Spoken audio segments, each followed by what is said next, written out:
Olá a todos, bem-vindos ao Portuga Reacts, primeiro e único canal dedicado ao futebol brasileiro em Portugal. E no vídeo de hoje vamos ver mais um vídeo do Eurofoot. Desta vez vamos ver 6 jogadores que foram ídolos no Brasil e foram pouco esquecidos na Europa. Eu não sei que jogadores é que eles vão falar.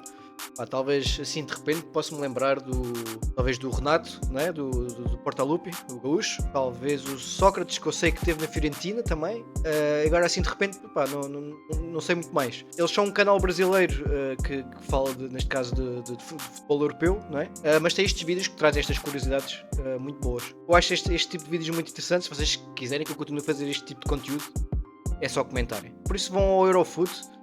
Vão lá dar uma força, é um canal fantástico. Já agora peço também o vosso like e a sua inscrição caso não seja inscrito, e é muito importante e ajuda o algoritmo a favorecer o canal. Portanto, meus amigos, vamos ao vídeo.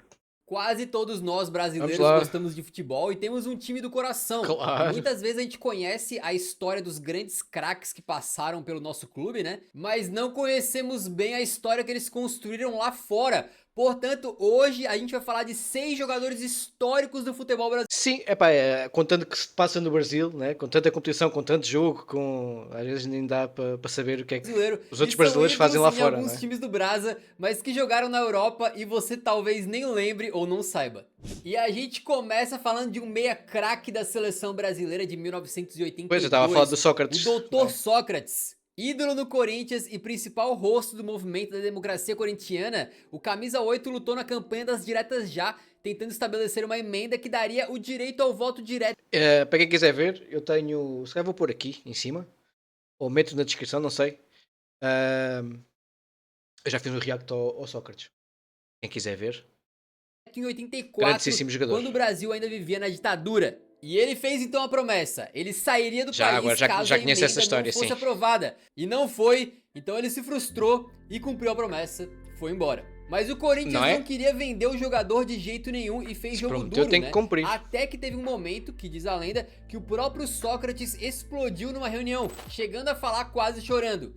Eu sou gente, me respeitem, eu não sou uma mercadoria. É verdade. O presidente do Corinthians na época, Valdemar Pires, acabou então cedendo e vendendo ele por cerca de 2,7 milhões de dólares para a Fiorentina na temporada 84-85. O presidente inclusive chegou a dizer que o Sócrates sequer queria sair, mas ele era muito idealista e tinha que cumprir a sua promessa. Mas ele chegou em Florença cercado de expectativas, já que o time tinha ficado em terceiro lugar no Italianão no ano anterior. A Fiorentina, que não é assim um time...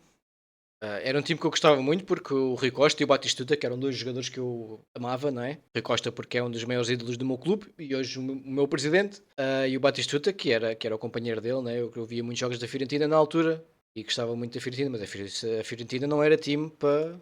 E precisava substituir grandes conquistas. O Giancarlo Antonioni, que havia se machucado, além de que o último estrangeiro que tinha passado por lá... O campeonato italiano na altura era uma barbaridade, né? Toda a gente sabe disso. Foi o Passarella, um argentino que virou ídolo. Então a chegada de um jogador do nível do Sócrates deveria ajudar a equipe a sonhar com coisas melhores e quem sabe buscar títulos num campeonato tão estrelado como a Série A, que contava com craques como Maradona no Napoli e Platini na Juve, além de Zico na Udinese. Né? Isto é de loucos. Isto é de loucos. Platini, Zico e Maradona no mesmo campeonato. Ele até que começou bem, junto com a Viola, conseguiu emplacar uma sequência de jogos sem perder, né? Conseguiu aí vencer o Fenerbahçe na taça da UEFA e o Sócrates até marcou o seu primeiro golzinho pelo novo clube com uma goleada de 5-0 contra a Atalanta. Mas nem tudo foram flores em Florença, a chapa começou a esquentar quando a Fiorentina foi eliminada. Nem tudo foram flores em Florença. Da taça da UEFA para o Anderlecht da Bélgica. E o Sócrates passou a ser criticado por um próprio companheiro de equipe. Que isto foi no ano de 83? É que foi no ano de 83 essa final da taça UEFA. Eu precisamente entre o Anderlecht e o Benfica, que o Benfica perdeu. Vocês estão de sacanagem! Equipe, exatamente, o Passarella achava que o estilo de jogo maldição, pá, nós temos uma maldição, é complicado. Não se encaixava no futebol italiano. Só que os problemas dele foram mais de comportamento do que de jogo, né? O Sócrates era um cara que, digamos, gostava de aproveitar a vida. Então diz a lenda que ele tinha hábitos ali relacionados ao álcool e ao cigarro, né? E isso acabou irritando companheiros de equipe e até membros da comissão técnica que achavam que o cara tava se passando muitas vezes, tava exagerando. E se no Brasil, na década de 80, isso ainda era um pouco mais normalizado, na Europa já estava se começando a ter essa visão de que o jogador tinha que ser extremamente profissional. Não em certos campeonatos, sim. Tipo. Então diz a lenda que o Sócrates teve dificuldade... Por exemplo, em Portugal, só mais para a frente é que... mais no final dos anos 90 é que começou aquela coisa do profissionalismo a 100%, em que não podes falhar, nem um pouco. É mesmo para socializar entre os colegas de equipe, né? E acabou ficando apenas um ano na Itália então. Foram 9 gols em 33 jogos, que não são números ruins para um meia. Não. Mas em termos de expectativa e desempenho, ele é considerado pelos italianos como uma grande decepção. Mas para a valia dele, não é? E se o Sócrates ficou um aninho, o Dinamite teve uma passagem relâmpago pelo futebol europeu. Ele era muito ídolo no Vascão, tendo vencido o brasileiro inédito em 74. Foi no Barcelona. Era uma sensação do futebol Barcelona. carioca. Depois eu vi isso no React que fiz ao Dinamite do também. Campeonato Brasileiro, ele faleceu. E é nesse contexto que o técnico do Barcelona, Joaquim Rifé, pediu a contratação do Roberto Dinamite, que foi pra lá tentar ajudar a salvar a temporada 79-80 do Barça, que não tava nada boa. E o Dinamite estreou como uma bomba, né? No seu primeiro jogo contra o Almeria. Meteu logo 2 gols. Só que o que aconteceu é que pouco tempo depois o técnico do Barça, o Rifé, que tinha pedido a contratação dele, foi demitido. E aí as coisas que tinham começado muito bem, começaram a ir muito mal. Ele chegou a fazer mais um golzinho contra o Nottingham Forest pela Supercopa Europeia. Aquele Nottingham Forest bicampeão europeu, né? A conexão maluca, né?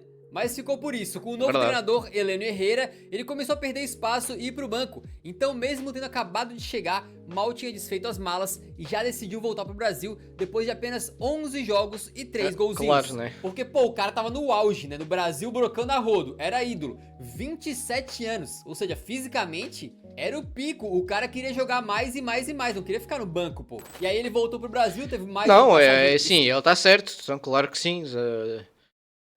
Veio um treinador que disse, olha, eu conto contigo. Depois veio o outro, olha, já não conto contigo, afinal. Então vou-me embora, Deus. Extremamente bem sucedido pelo Vasco da Gama, né? E engraçado que o Dinamite chegou a dizer que o Heleno Herrera não escalava ele, supostamente porque tinha aí raiva de sul-americanos por um trauma que tinha com o Santos do Pelé. Uma coisa meio esquisita. Pois, mas assim, na altura da gente tinha traumas com o Santos do Pelé. É assim. É assim, o Benfica perdeu a taça intercontinental para o Santos, né? Foi ali um jogo entre o Eusébio e o Pelé e não houve aversão nenhuma entre nós. Aliás, nós tornamos um clube irmão, né? O clube irmão do Benfica no Brasil é o Santos. Por exemplo, o Benfica foi o convidado para os 100 anos de Vila Belmiro, né? Um amistoso que se fez há uns anos. Mas pronto, é assim. Cada um reage como deve reagir. Inclusive o Heleno Herrera foi nascido em Buenos Aires, né? Era argentino. Tu queres ser argentino. Mas enfim, a passagem do saudoso Dinamite pelo... Isso já não é questão de sul-americano, isso é porque ele era argentino. Pronto, ok. Isso é outra coisa. Barcelona durou apenas 6 meses. Hora de mais uma vez ir pra Itália pra falar de um cara que fez história aí pelo Brasil inteiro, né? Mas não dá pra dizer que fez o mesmo na Europa. Estamos falando de Renato Gaúcho, o próprio, que já se disse melhor do que Cristiano Ronaldo. No qual eu sou fã. Um dos maiores fãs do Renato, talvez o maior fã do Renato cá em Portugal. Ou português, né? Que pode haver gremistas cá, que há. Eu já conheci gremistas aqui. Mas como português, possivelmente sou o maior fã do Renato. Em Portugal, mas o português mais fã. Com certeza. Eu adorei essa frase, Renato. Eu acho que eu joguei mais do que ele. Eu não sei se eu concordo, mas eu adorei que você... O Cristiano é que dizia, é assim, na minha cabeça, eu sou o melhor, até posso não ser, mas na minha cabeça eu sou. Era palavras do Cristiano Ronaldo, né? Mandou. Eu sou o melhor. Olha, aí tá. Posso não ser, mas na minha cabeça, eu sou o melhor. Craque incontestável. E é isso que o fez, né? Subir e fazer aquela quantidade estúpida de golos que ele fez na carreira, né? Campeão da Champions Libertadores League, e do Mundial em 83 pelo Grêmio, mas de repente foi considerado um fracasso completo em outro país. Ele foi para Roma. Isso aconteceu com o Renato, né? Se liga. Ele chegava na Roma em 88 pela bagatela de 2,7 milhões de dólares. Bagatela. Com só 26 anos. Quem me dera eu ir buscar os jogadores por este preço, né? Agora. E pompa de craque ali, ganhou até uma capa de revista no Guerin Esportivo, que o chamava de Renato, algo como rei nascido ou nasceu o rei. O Renato Gaúcho tinha tanta expectativa sobre ele naquela época que ele foi comparado a diversos craques do futebol italiano. O presidente do clube, Dino Viola, chegou a dizer: ele vai ser nossa estrela, assim como o Gullit no Milan. Com a diferença que ele é tão bom como o Maradona. Porra, não é à toa que o Renato... O Gullit era foda demais, não é? Como vocês dizem. E... comparar ao Maradona, não é? É marrento, né? O cara foi Aliás, eu da outra vez vi, foi no react do... Acho que foi no react do Renato. O Maradona a fazer vénia ao Renato. O Maradona! O Maradona! Fazer uma vénia ao Renato. Maradona naquela época, amigo. Mas as coisas não correram muito bem. Bom. Diz a lenda que o Renato Gaúcho não estava se é muito mito, da maneira mais profissional. E acabou até levando um soco na cara no vestiário. Tão maluco que tava a situação lá, ele acabou perdendo espaço no elenco com o técnico Lidholm, tanto pelas atuações dentro de campo, quanto pelo fora de campo. O capitão daquela época, Giannini, chegou a dizer que nunca tinha visto um jogador chegar bêbado pra treinar antes do Renato Gaúcho. A sério? E anos mais tarde, o Nos anos 80 em Itália? A sério? Porra, eu diria, é porque cá em Portugal nos anos 90 era quase todos os dias. Bateu, né? E disse que o que atrapalhou ele na Roma foi o fato de que ele estava sendo perseguido. Mas era uma grande diferença. Era uma grande diferença, né?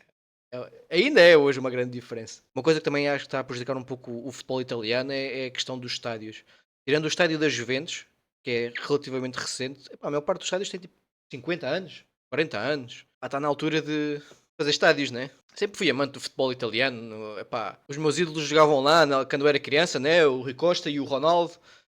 O Ronaldo na Inter, o Rui Costa na Fiorentina, e depois apareceu o Milan do Rui Costa, também lá está a cena do Rui Costa, Kaká, Zidorf, o Inzaghi, que eu adorava o Inzaghi.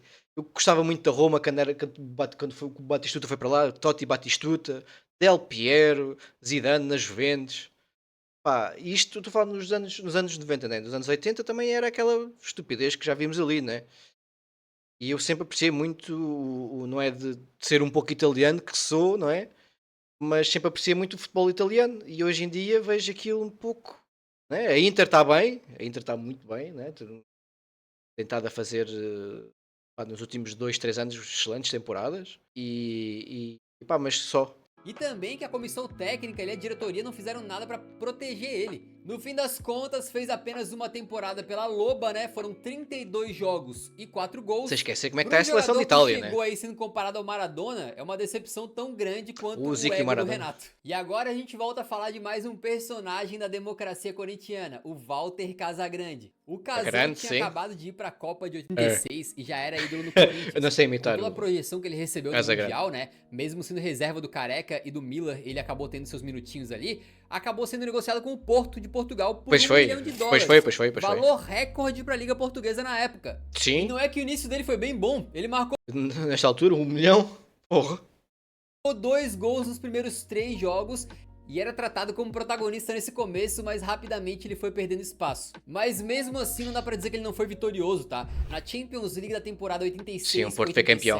O Casão fez apenas 2 partidas pelo Porto, jogando pouco mais de 60 minutos. Porém o Porto bateu o campeão, então o Casagrande...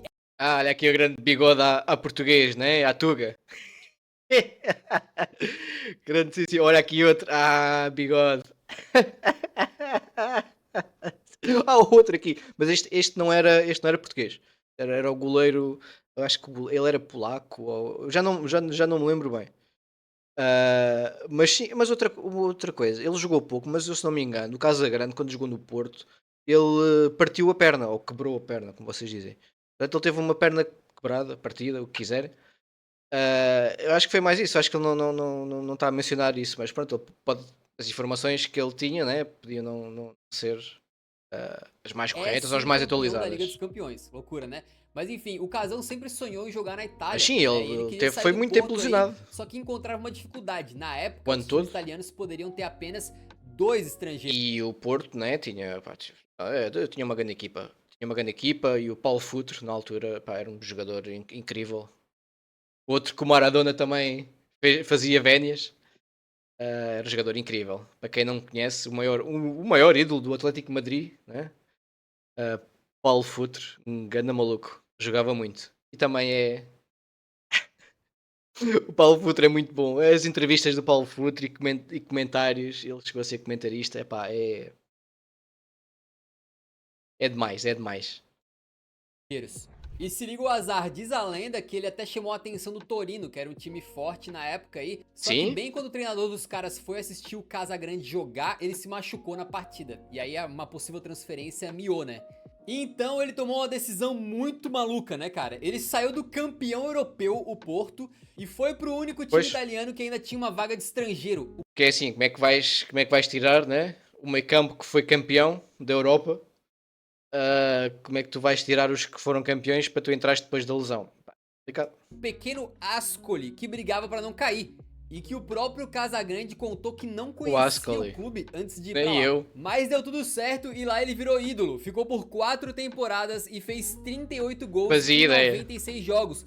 Inclusive sendo o maior goleador do clube na Série A. Eu quis dizer que não conheço, mas depois de algum tempo ele consegue finalmente aquela sonhada transferência pro Torino em 91. E é lá que ele tem o seu melhor momento na Itália, né? Fazendo parte de um time histórico que na temporada 91-92 ficou em 3º lugar na Série A italiana. E o que era muito, né, pra época, até porque os caras estavam disputando, por exemplo, com o Milan de Van Basten, né, que foi eleito aí bola de ouro. E também a Juventus do Roberto Baggio, ídolo brasileiro.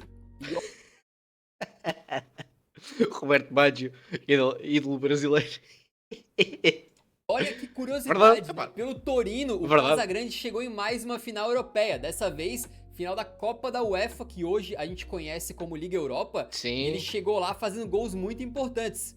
Nas semis, meteu um contra o Real Madrid no Bernabéu lotado e ainda conseguiu fazer 2 na final contra o Ajax. Que o Torino só perdeu pelo critério dos gols marcados fora de casa, né? Então o Casagrande dá pra dizer que ele só jogou em times menores, né? Com menos holofote na Itália. Mas a passagem dele foi muito boa e ainda saiu com uma Liga dos Campeões pelo tempo. Sai com uma Liga dos Campeões e ainda podia ter sido com uma Taça UEFA. Passou no Porto, né?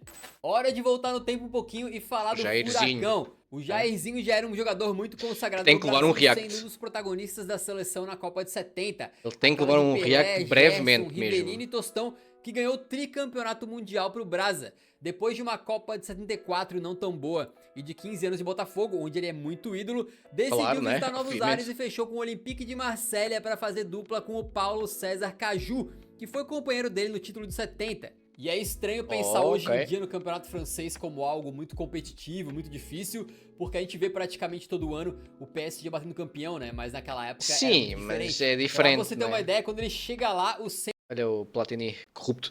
Ups. Eras pouco corrupto quando era presidente da UEFA, este desgraçado. É assim, a França sempre teve vários campeões. Mónaco, o Nantes, o Saint-Étienne, o Bordeaux, o Auxerre, o Lyon, né? Só que naquela altura com o Juninho foram 7 seguidos. O Lille, vários times foram campeões em França, vários mesmo. Só que depois desde que chegou os petrodólares no PSG, pronto, né? Acabou a competição ali. Saint-Étienne estava sendo bicampeão consecutivo, sendo que antes dos caras, quem tinha ganhado Nantes, o troféu nacional já tinha falado tinha sido o Nantes. Hoje é impossível imaginar uma coisa dessa, né? Enfim, quando o Jairzinho chega em solo francês, ele tem uma recepção digna de craque. Claro. Os caras estavam empolgadaços, afinal. O próprio Marselha, esqueci né? Recentemente foi campeão várias vezes. Uma comparação da chegada do Jairzinho no Marselha com a do Neymar no PSG, pra vocês terem uma ideia. E ele começou bem demais lá, tá? Fazendo a dupla com o Caju, então, eles deram início ali uma era do samba, né? No Marselha, trazendo um pouco daquela brasilidade, daquela ginga, dos dribles. Aquele estilo de jogar um pouco mais dando espetáculo assim que os franceses ficaram apaixonados. Logo na estreia do Jairzinho, por exemplo, ele meteu um gol e o Paulo César Caju fez 2 num 4-1 contra o Mônaco. E aí depois, invertendo essa ordem, o Jairzinho meteu 2 contra o Nantes e o Caju 1. Eles estavam muito bem entrosados e o Marseille, então, acabou ficando em segundo lugar na Liga na temporada 74-75. Mas a era do samba no Marselha seria interrompida por uma situação bem inusitada, né? Num jogo contra o PSG, que acabou 2-2, os caras tiveram uma discussão com o Bandeirinha, os jogadores foram pra cima ali e tal, e acabou que as investigações puniram apenas os dois. Jairzinho e o Caju foram considerados culpados ali no caso de possível agressão ao Bandeirinha, intimidação e tal.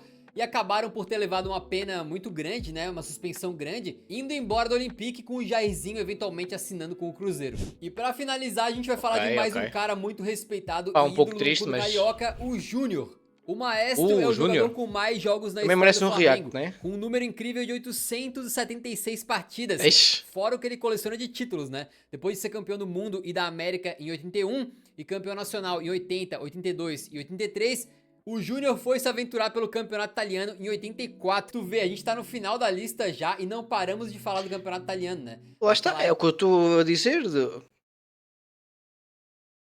Genes, não é? O sangue é complicado. O campeonato italiano era demais. Porque eles levavam os principais craques e olha que eles tinham limites de estrangeiros, hein? O Júnior já era considerado naquela época um dos melhores laterais esquerdos do mundo e um dos jogadores mais inteligentes do futebol, aquele cara que tinha uma visão diferenciada, né? E assim ele foi parar em Turim com o Torino desembolsando cerca de 2 milhões de dólares para trazer o destaque da seleção. Agora, tu consegue imaginar um Marcelo da vida saindo do Real Madrid pra ir pra um time com muito menos expectativa só pra garantir que ele vai jogar na posição que ele... Sempre a zoar o meu Vasco. Porra, que é de meio campista? Foi mais ou menos isso aí que rolou com o Júnior, cara, olha que interessante. Ele chegou a dizer que só iria pra lá se fosse pra jogar no meio campo, dizendo que essa era a função dele. E assim, mesmo que ele fosse um lateral muito completo, muito construtor, ainda é uma posição totalmente diferente, né? Ninguém sabia se ele ia se adaptar tão bem e se ia dar tão certo. E não é que o cara deitou por lá. O Maestro Júnior chegou a ser apelidado de o senhor do meio campo, né? Tomou conta da meiuca e foi eleito o jogador... Isso é assim, a qualidade não interessa a tua posição. Se és bom jogador, vais jogar em qualquer lado. E ele mostrou, sai da lateral, vai para o meio campo né? Temporada 84-85, numa campanha em que o Torino foi vice-campeão. Aí depois de uns anos por lá, ele acabou tendo alguns desentendimentos com o treinador e foi embora em 87. Que é o que acontece muito. Mas assim, com mais de 40 participações. Acontece muito. Vários jogadores de talento chateiam-se com os técnicos, né? Com os treinadores. Acontece muito mesmo. Gol pelo time de Turim. Antes de voltar ao Brasil, ele ainda passou pelo recém-promovido Pescara. E lá conseguiu evitar o rebaixamento do clube na primeira temporada, né? A sua segunda temporada foi mais difícil, o Pescara caiu, mas mesmo com o rebaixamento, o Júnior foi eleito o segundo melhor estrangeiro do campeonato. Na frente de caras como Careca, Maradona e Gullit, e só atrás do Lothar Matthaus. Só monstros. Simplesmente o Maestro Júnior, né? Um canarinho que voou na Itália. Voa, canarinho, voa. Mostra pra esse povo que és o rei. Ele a cantar, né? Curte essa mistura de futebol brasileiro com futebol europeu, aqui na tela agora vão estar aparecendo outros vídeos recomendados que você também pode gostar, beleza? É isso, mais um excelente vídeo aqui do Eurofoot. Eu gosto muito do canal. É a beleza do YouTube brasileiro, né? Vocês têm muitos canais que fazem muito bom conteúdo, especialmente futebol, que é o que eu mais vejo. Isto está aqui os jogadores que eu já fiz react, né? Que é o Sócrates e o Renato, né? E acho que aqui, tipo, o Júnior, Jairzinho e assim, acho que mereciam um react meu. Hoje o Brasil tem muitos jogadores bons. Se pode fazer. O Brasil pode mudar quase conteúdo infinito. Até eu me aposentar, vá. Mas é isso, meus amigos. Espero que tenham gostado do vídeo. Deixa aquele like para fortalecer o canal. Inscreva-se no canal se não é inscrito. Nós vemos no próximo vídeo. Até à próxima. Tchau.